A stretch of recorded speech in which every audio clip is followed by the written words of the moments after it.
Welcome to Aditya stories. ఈరోజు మనం మరొక స్టోరీని తెలుసుకుందాం.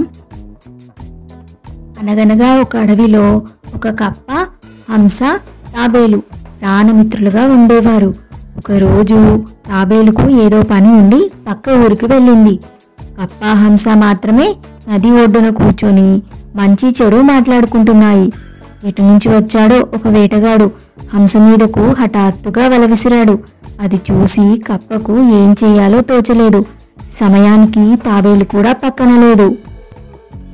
వేటగాడితో దయచేసి నా నేస్తాన్ని విడిచిపెట్టు అని బ్రతిమిలాడింది, ప్రాధేయపడింది. అప్పుడు వేటగాడు కుదరదు, దీన్ని అమ్మితే బోలెడు డబ్బు వస్తుంది, విడిచిపెట్టను అని అన్నాడు. డబ్బే కదా, ఉండు అని కప్ప వెంటనే నీటిలోకి మునిగి ముత్యంతో బయటకు వచ్చింది. ఆ ముత్యాన్ని వేటగాడికి ఇచ్చింది. వేటగాడు ముత్యాన్ని తీసుకుని హంసను వదిలిపెట్టాడు. ఇంటికి వెళ్ళి అతని భార్యకి జరిగిందంతా వివరించాడు.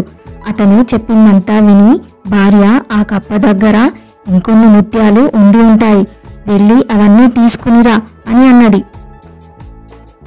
వేటగాడు కప్ప దగ్గరికి వెళ్ళి, ఏయ్, మర్యాదగా నీ కొలనిలో ఉన్న ముత్యాలన్నీ నాకు ఇచ్చేయి, లేకపోతే హంసని తీసుకొని పోతాను అని బెదిరించాడు.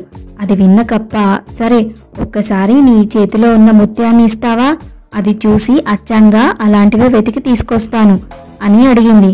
దాంతో వేటగాడు కప్పకు ముత్యాన్ని ఇచ్చాడు. కప్ప దాన్ని తీసుకొని పారిపోయింది. పోతూ పోతూ, నా స్నేహితురాలు ఎప్పుడో దాక్కుంది, అత్యాశతో ఉన్నది కూడా పోగొట్టుకున్నావు, అనుభవించు అని చెప్పి వెళ్ళిపోయింది. ఈ వీడియో మీకు నచ్చినట్లయితే లైక్ చేయండి, షేర్ చేయండి. మరిన్ని మంచి మంచి కథల కోసం మన ఛానల్ ఆదిత్య స్టోరీస్ని సబ్స్క్రైబ్ చేసుకోండి. Thanks for watching.